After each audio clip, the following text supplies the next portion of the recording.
Hello friends, welcome back to our channel S J Gupta. दोस्तों, आज हम बात करने वाले हैं जीएसटी ऑडिट एक्सटेंशन के बारे में। यस दोस्तों, GST audit for financial year 1920 शुरू हो चुका है। इनफैक्ट उसकी ड्यू डेट भी डिसाइड हो चुकी है 28 फरवरी 2021। लेकिन हमारे पास ऑलरेडी इतनी ड्यू डेट्स हैं कि एक खत्म होती नहीं है कि इससे पहले दूसरी शुरू हो जाती है। अगर मैं अपने ड्यू डेट्स का सिलसिला देखूं, सिर्फ थोड़ा सा पीछे जाऊं, ज्यादा पीछे में नहीं, सिर्फ थोड़ा पीछे जा रही हूँ, तो 31 जनवरी 2021 को मेरी एक ड्यू डेट थी टीडीएस रिटर्न की। 11 फरवरी को मेरा जीएसटी 1 एप्लीकेबल था, जहां मेरा टर्नओवर 5 CR के ऊपर था।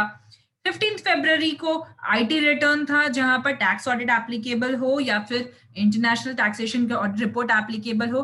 प्लस मेरे आरओसी एनुअल रिटर्न्स के लिए भी लास्ट डेट था, जहां एओसी 4 एप्लीकेबल है।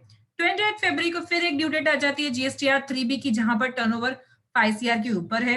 और 25 फरवरी जो अब आने वाली है, वहां पर और एक मेरे पास लास्ट डेट है, due date payment of GST under QRMP scheme. ये तो मैंने सिर्फ एक मोटी मोटी ड्यू डेट्स ली है। इसके अलावा और भी छोटी छोटी ड्यू डेट्स है, जैसे 13th को आपको आईएसडी रिटर्न्स भरनी पड़ती हैं। 7th को आपको टीडीएस पेमेंट कराना पड़ता है फॉर द प्रीवियस मंथ। और ऐसी बहुत सी ड्यू डेट हैं जो आपको फॉलो करनी पड़ रही है। तो लोगों को ये दिक्कतें आ रही हैं कि ड्यू डेट एक के बाद एक पीछे के पीछे चलती आ रही चलती आ रही है चलती आ रही है, जिसके चलते लोगों को ये नहीं समझ में आ रहा कि वो ड्यू डेट पे काम कंप्लीट करे या फिर नहीं करे या फिर गलत कर दे। ये भी बहुत से लोगों के मन में आ रहा है कि अगर ड्यू डेट है और एक्सटेंड नहीं हो रही है तो पेनल्टी से बचने के लिए चलो इस वक्त रॉन्ग फाइल कर दे, आगे रिवाइज कर देंगे या असेसमेंट के टाइम पे देखा जाएगा कि क्या करेंगे।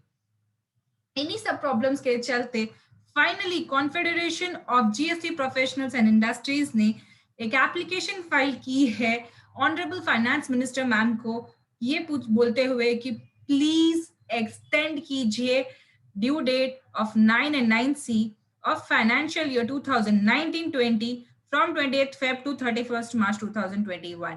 यस दोस्तों, उन्होंने एक महीने की और मोहलत मांगी है कि प्लीज ये ड्यू डेट को एक्सटेंड कीजिए। This is the first application right now जो जीएसटीआर 99C 1920 के लिए फाइल की गई है, जहां वो रिक्वेस्ट कर रहे हैं कि प्लीज ड्यू डेट एक्सटेंड की जाए।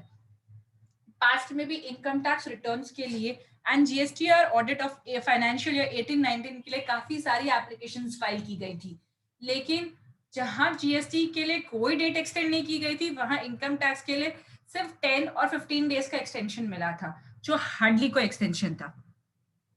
फिर भी पीछे ना हटते हुए confederation of GST professionals and industries ने एक बहुत बड़ा स्टेप लिया है। उन्होंने हम सबकी दुहार सुनी है और फाइनली एक एप्लीकेशन फाइल की है अपनी ऑनरेबल फाइनेंस मिनिस्टर के पास, जहां उन्होंने हमारी सभी लोगों की ग्रीवियंसेस सुने हैं और अपने एप्लीकेशन में डाले हैं।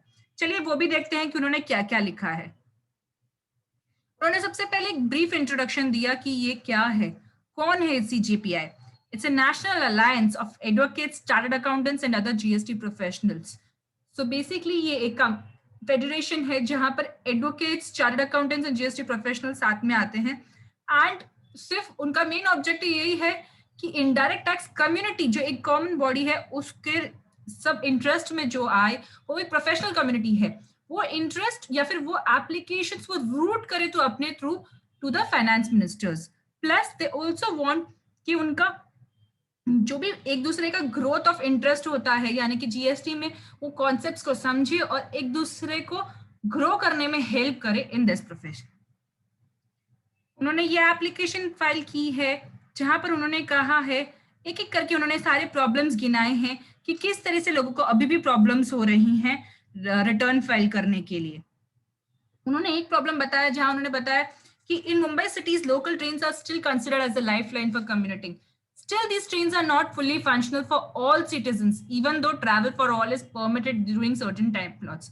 जैसे कि आपको पता है, मुंबई में अभी भी सभी लोग फ्रीली ट्रैवल नहीं कर सकते हैं बाय ट्रेन। रोड से कम्युनिकेट करने में अभी भी उन्हें काफी वक्त जा रहा है। ट्रेन से ट्रैवल करने में काफी दिक्कतें हैं क्योंकि रेस्ट्रिक्शन टाइमिंग से, इसके चलते काम बहुत हैम्पर हो रहा है। प्लस लॉजिस्टिकल हर्डल्स भी उन्होंने बताया है, जहां स्टाफ मेंबर्स सब अटेंड नहीं कर सकते हैं क्योंकि वो स्टाफ मेंबर्स भी सही वही प्रॉब्लम्स फेस कर रहे हैं जो एक चार्टर्ड अकाउंटेंट और उसका स्टाफ फेस कर रहा है। प्लस जैसे कि मैंने अभी कहा, अभी सारी income tax due dates complete हुई थी और आरओसी की अभी भी कुछ बाकी हैं। इसके चलते लोग कंफ्यूज हो रहे हैं कि वो कहाँ फोकस करें, इनकम टैक्स पे फोकस करें, जीएसटी पे फोकस करें या आरओसी पे, और कौन से ड्यू डेट का काम पहले कंप्लीट करें।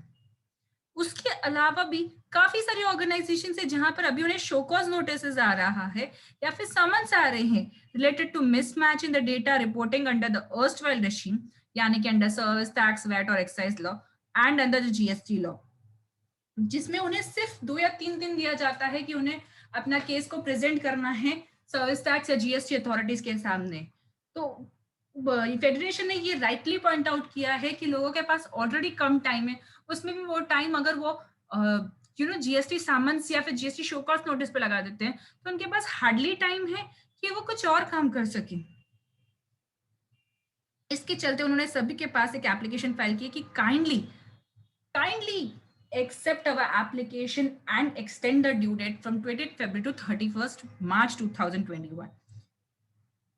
ये application honourable chairman ma'am sir के साथ पास गई है जो office of the GST council secretary के में है, chairman of the central board of indirect tax committee के पास गई है and the honourable commissioner of state tax के पास गई है। तो फाइनेंस मैम के अलावा ये एप्लीकेशन इन तीनों के पास भी गई है। आई होप ये एप्लीकेशन कुछ रंग लाए and F M madam due date extend करे from 20th Feb to 31st March 2021। I hope दोस्तों आपको हमारा वीडियो अच्छा लगा हो, अगर इन्फॉर्मेटिव लगा हो तो प्लीज शेयर कीजिए ज्यादा से ज्यादा लोगों के साथ। एंड हाँ, हमारे चैनल से बने रहने के लिए हमारे चैनल को सब्सक्राइब करना नहीं भूलिएगा। Thank you.